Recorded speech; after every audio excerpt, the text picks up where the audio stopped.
Vous savez, l'éloquence, c'est finalement une question de variété de vocabulaire.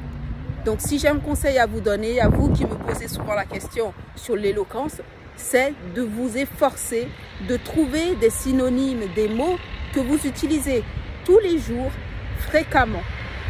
Je prends l'exemple du mot « et » plutôt que d'utiliser « et », eh bien remplacez cela par « en outre » par exemple, ou « de plus », etc. Maintenant, c'est à vous de chercher d'autres synonymes de « et ». C'est parti, défi lancé. Voilà mes audacieux. Salut les audacieux, j'espère que vous allez bien. Dans cette vidéo, je vous propose 3 astuces pour améliorer votre rédactionnel. La première astuce que j'aurais à vous proposer, c'est d'abord de renouer avec l'écriture. Pourquoi ne pas faire une liste des personnes à qui vous n'avez pas donné des nouvelles depuis un moment par exemple et vous décidez à leur envoyer des lettres. Cela vous permettra de renouer avec cette pratique de l'écriture. N'hésitez pas non plus à tenir un journal par exemple ou à écrire des textes, des poèmes, etc. Deuxième astuce que j'aurais à vous proposer, eh bien, c'est la relecture. N'hésitez pas à vous relire ou à vous faire relire. Je le dis d'autant plus que je réalise que la plupart du temps, lorsque nous faisons des fautes, c'est simplement parce que nous n'avons pas pris le temps de nous relire. Alors n'hésitez pas à relire systématiquement vos textes avant de les publier ou de les envoyer. Troisième astuce que je vous propose, et on ne le dira jamais assez, c'est la lecture. Et je parle bien entendu de la lecture des livres sous format papier. Et oui, je sais que voilà, nous sommes à l'ère du digital et tout est numérisé aujourd'hui, mais rien ne vaut un livre papier que vous pouvez transporter lors de vos voyages ou en vous posant lors d'une promenade. N'hésitez pas à renouer avec la lecture et ici, je vous invite à lire autrement en prêtant une attention particulière aux mots que vous lisez. N'hésitez pas à reprendre le dictionnaire pour découvrir un mot, pour en approfondir la connaissance, le sens, etc. de façon vraiment à vous approprier tous ces mots. N'hésitez pas non plus à intégrer les nouveaux mots que vous allez découvrir lors de votre lecture, par exemple, dans vos conversations dans les jours qui suivront. Voilà, mes chers audacieux, maintenant c'est à vous de me dire quelles sont vos astuces pour améliorer votre rédactionnel. Et moi, je vous dis à très bientôt pour de nouvelles notions d'éloquence avec Madame Violaine. Ciao, ciao. Salut les audacieux, j'espère que vous allez bien. Dans cette capsule, je vais enfin vous livrer la liste des œuvres que je vous recommande pour vous améliorer en matière d'éloquence. Mais déjà, j'invite ceux qui n'étaient pas au rendez-vous à aller suivre la webconférence du 2 juillet sur l'éloquence. J'y ai répondu à un certain nombre de vos questions. Je vous invite à la partager et à vous abonner également à la chaîne YouTube Madame Violaine TV afin d'aller plus loin en matière d'éloquence, de savoir-vivre et d'élégance. Première œuvre que je vous recommande, La parole est un sport de combat de Bertrand Perrier. Deuxième œuvre, Comment parler à tout le monde. C'est une œuvre de Lael Lowndes. Troisième œuvre, Comment parler en public. C'est une œuvre de Dale Carnegie. Quatrième œuvre, Maîtriser l'art de la communication. C'est une œuvre issue des cahiers de la Harvard Business Review. Cinquième et dernière œuvre, 1000 mots savants pour paraître intelligent et cultivé. Et c'est une œuvre d'Hélène Guest-Drouhard. Voilà mes chers audacieux, n'hésitez pas à me mettre en commentaire si vous avez déjà lu l'une ou l'autre de ces œuvres ou si vous en connaissez d'autres que vous souhaitez recommander. Mes chers audacieux, ce sera tout pour aujourd'hui. Je vous remercie de m'avoir suivi et je vous dis à très bientôt pour de nouvelles notions d'éloquence avec Madame Violaine. Prenez soin de vous et ciao, ciao. Salut les audacieux et bienvenue à vous tous qui nous rejoignez. Merci à chacun de vous. Dans cette vidéo, je vais répondre à Mélenchon la solution. Déjà bravo pour l'originalité de ce nom. Vous m'avez posé la question de savoir comment utiliser la locution par ricochet. Alors, il faut savoir que par ricochet est utilisé pour exprimer un contre-coup ou la conséquence indirecte de quelque chose. Et les deux exemples que je peux vous proposer sont les suivants. On va imaginer dans le premier cas que nous sommes dans le cadre d'un mariage. La belle-maman prodigue des conseils aux jeunes mariés. Nous allons en rendre compte par une phrase du type « Les conseils prodigués par la belle-maman aux jeunes mariés et par ricochet à tous les couples présents dans la salle ont ému toute l'assemblée ». Le second exemple que je peux vous proposer est un peu d'actualité. On va parler de la Russie en disant, par exemple, les sanctions imposées à la Russie et par ricochet à ses alliés impactent l'économie mondiale. Voilà mes audacieux, maintenant c'est à vous de me proposer d'autres phrases avec la locution par ricochet. Et moi je vous dis à très bientôt pour une nouvelle notion d'éloquence avec Madame Violaine. Ciao ciao. Salut les audacieux, j'espère que vous allez bien. Dans cette vidéo, je vais répondre à Kipafi qui m'a demandé comment utiliser nonobstant. Alors il faut savoir que nonobstant a à la fois la valeur d'une préposition mais aussi d'un adverbe. Selon les contextes, il peut signifier en dépit de, malgré, cependant, néanmoins, etc. Voici les deux exemples que je vous propose. Premier exemple, nonobstant la crise sanitaire, plusieurs entrepreneurs ont doublé leur chiffre d'affaires. Ici, nonobstant prend le sens de en dépit de. Deuxième exemple, je ne parle pas le lingala. J'en connais, nonobstant, quelques mots. Ici, nonobstant prend le sens de cependant ou néanmoins. Voilà, mes chers audacieux. Maintenant, c'est à vous de me proposer d'autres phrases avec nonobstant et moi je vous dis à très bientôt pour une nouvelle notion d'éloquence avec Madame Violaine. Ciao, ciao. Salut les audacieux, j'espère que vous allez bien.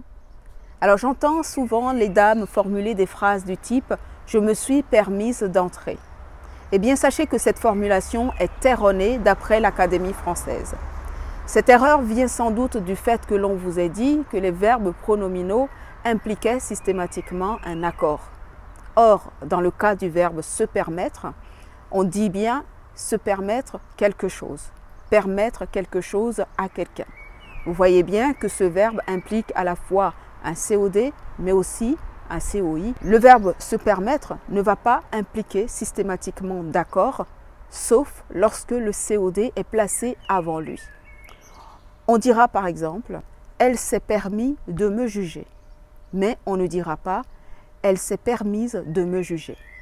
Ici, le COD est « de me juger » et vous voyez bien qu'il est placé après le verbe. Elle s'est permis quoi? De me juger. Voici un exemple où se permettre va impliquer un accord. La réflexion qu'il s'est permise a créé un malaise. Il s'est permis quoi? La réflexion. Et vous voyez bien qu'ici, le COD, la réflexion, est placé avant le verbe se permettre, donc qu'il s'est permise. L'accord se justifie donc par la présence du COD, la réflexion. Si nous avions eu elle à la place de il, on aurait quand même dit la réflexion qu'elle s'est permise a créé un malaise. Voilà mes chers audacieux, maintenant c'est à vous de me proposer d'autres phrases avec se permettre et moi je vous dis à très bientôt pour une nouvelle notion d'éloquence avec Madame Violaine.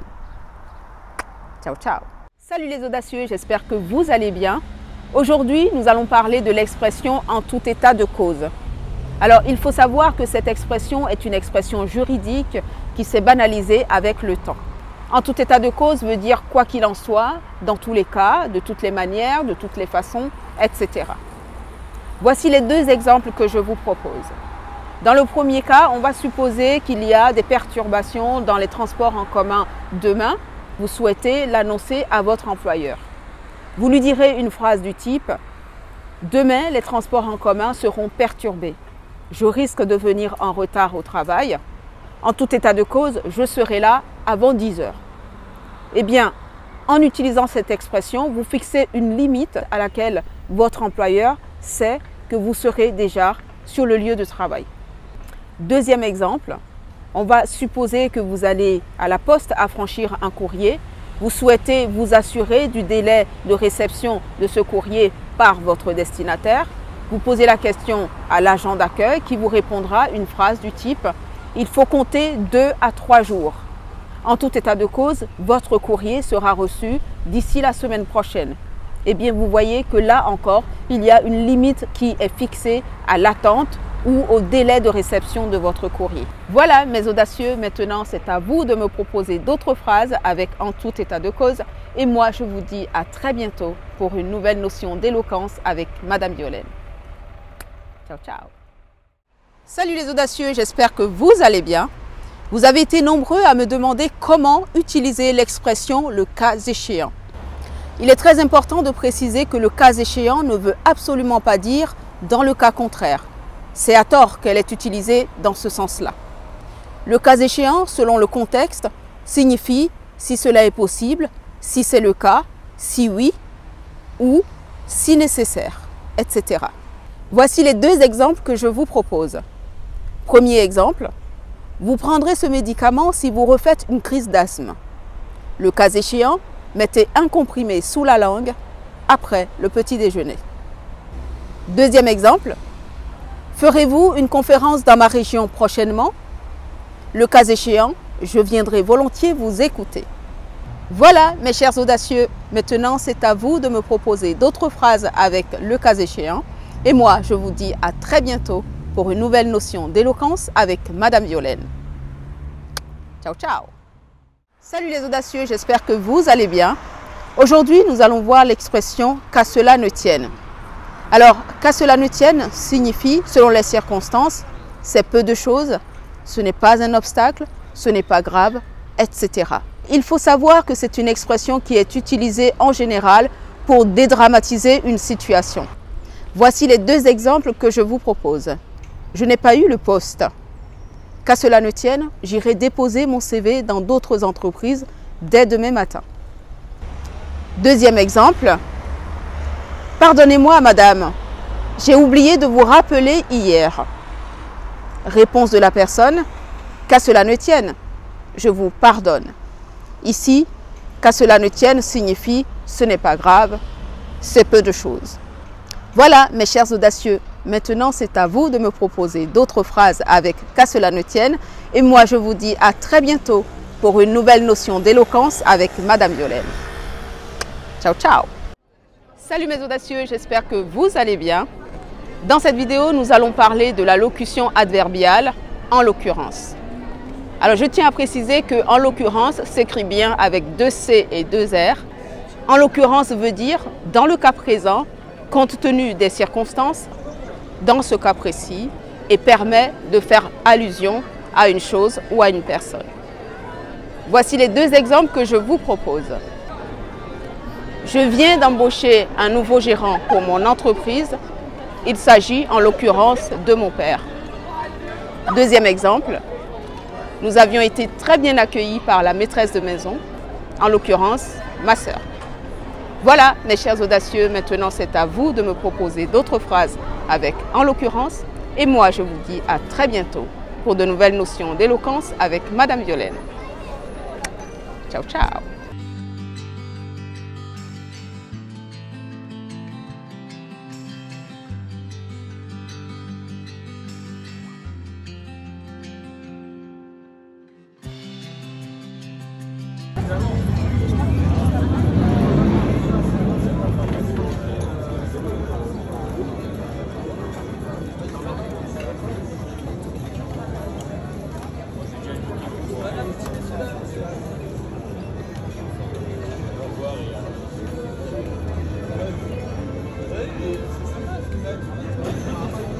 Attends. Allez. Salut les audacieux, j'espère que vous allez bien. Dans cette vidéo, je vais répondre à Philanthrope09. Vous m'avez demandé comment utiliser la locution « qui plus est ». Alors il faut savoir que « qui plus est » signifie « de plus »,« en outre »,« de surcroît » et permet de surenchérir. Voici les 2 exemples que je vous propose. Premier exemple. Cet homme a épousé sa maîtresse avec l'argent de son épouse légitime, qui plus est. Deuxième exemple, mes audacieux sont dynamiques. Qui plus est, ils sont pour la plupart bienveillants. Voilà, mes chers audacieux. Maintenant, c'est à vous de me proposer d'autres phrases avec qui plus est. Et moi, je vous dis à très bientôt pour de nouvelles notions d'éloquence avec Madame Violaine. Ciao, ciao. Salut les audacieux, j'espère que vous allez bien. Dans cette vidéo, nous allons parler de la locution conjonctive « si tant est que ». Alors, si tant est que est une locution qui va introduire une concession, une condition ou alors une idée qui peut changer. Voici les deux exemples que je vous propose. Premier exemple, j'irai volontiers le voir demain si tant est qu'il accepte de me rencontrer. Deuxième exemple, je prendrai l'avion demain si tant est que les frontières soient ouvertes. Voilà, mes chers audacieux, maintenant c'est à vous de me proposer d'autres phrases avec si tant est que, et moi je vous dis à très bientôt pour de nouvelles notions d'éloquence avec Madame Violaine. Ciao, ciao. Si tant est qu'il accepte de me rencontrer. La totale, hein, la totale. Ciao, ciao. Bon, je ne suis pas satisfaite. Stay tuned. Ok.